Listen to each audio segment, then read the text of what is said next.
विद्यार्थियों, आज हमें लेसन नंबर 11 क्लास 9th से पढ़ने जा रहे हैं।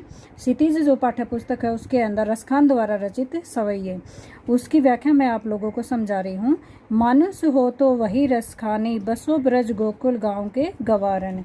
कवि रसखान कृष्ण भूमि के प्रति अपना अनन्य समर्पण भाव प्रदर्शित कर रहे हैं। वे चाहते हैं कि अगले जन्म में उन्हें चाहे जिस योनि में भी जन्म मिले वो ब्रज भूमि में ही रहें। कवि कहता है कि यदि मानुष होता है मनुष्य, यदि उनका मनुष्य रूप में जन्म हो तो वहाँ के गवालों के बीच में ही रहें। गवारन होता है गवाले, कि गोकुल के गवालों के बीच में ही उनका जन्म होना चाहिए। जो पशु हो तो कहाँ बस मेरो चरो नित नंद की धेनु मंझारन। कवि कहता है कि यदि पशु योनि में मेरा जन्म होता है तो मैं नंद बाबा की गायों के मध्य चरूं। चरने का जो कार्य है पशुओं का, वो कहता है कि गाय के रूप में ही मेरा जन्म हो। पाहन हो तो, पाहन होता है पत्थर, पाहन हो तो वही गिरी को जो कियो हरि छत्र पुरंदर धारण।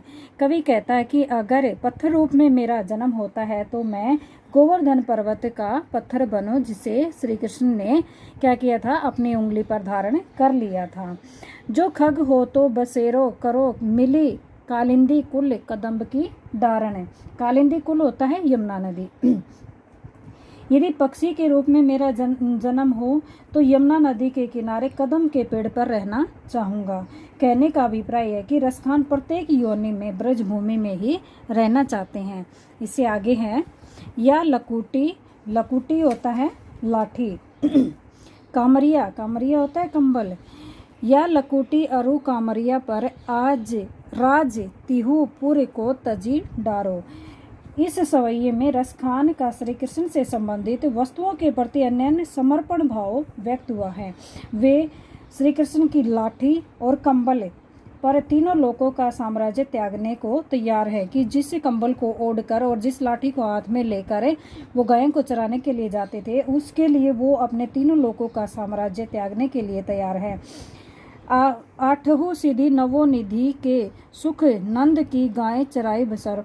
नंद की गायों को चराने के से प्राप्त जो आनंद है वो आठों सिद्धियों और 9 निधियों के लाभ को भुलाने को भी तत्पर है। रसखान जी कहते हैं कि उसने जो भी सिद्धियां प्राप्त की हैं वो सब गायों को चराने के लिए अपना त्याग करना चाहते हैं।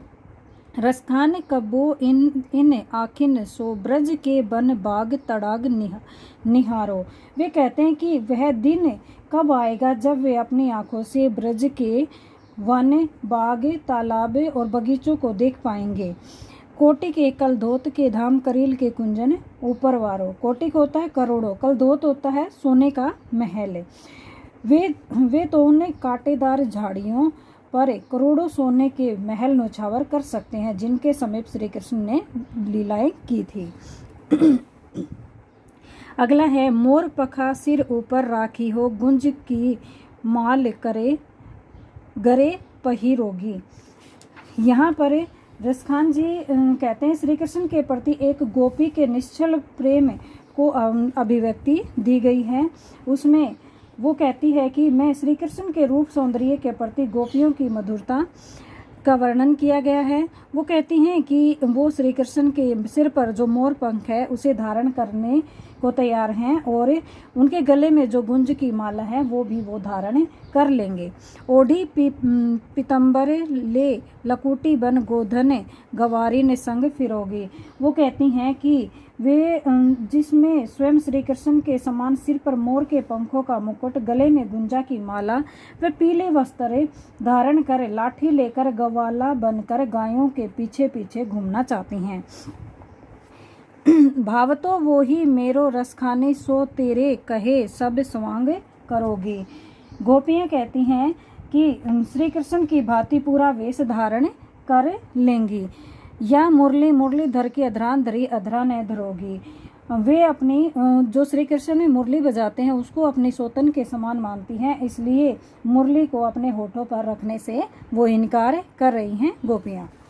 अगला है कानंदी दे अंगूरी रही बो, जब ही मुरली धुनी मंद बजे हो। कबीरदास इस सवैये में कृष्ण की मुरली की धुन और उसकी मुस्कान के प्रभाव व गोपियों की व्यवस्था का वर्णन कर रहे हैं। एक गोपी दूसरी गोपी से कह रही है कि जब कृष्ण मंद मंद बांसुरी बजाएंगे तो मैं उसे नहीं सुनूंगी। मोहिनी तानन सो रस खानी, अटा चढ़ी गोधन गेहे तो गेहे। अपने कानों में उंगली डाल लूंगी यदि वे अटालिका अटा होता है अटालिका या छत पर चढ़कर मोह लेने वाली धुन में गोधन लोक गीत गाए तो भी मैं नहीं सुनूंगी। तेरी कहो सिगरे ब्रज लोकिन, कालही को कितनो समूह जेहे।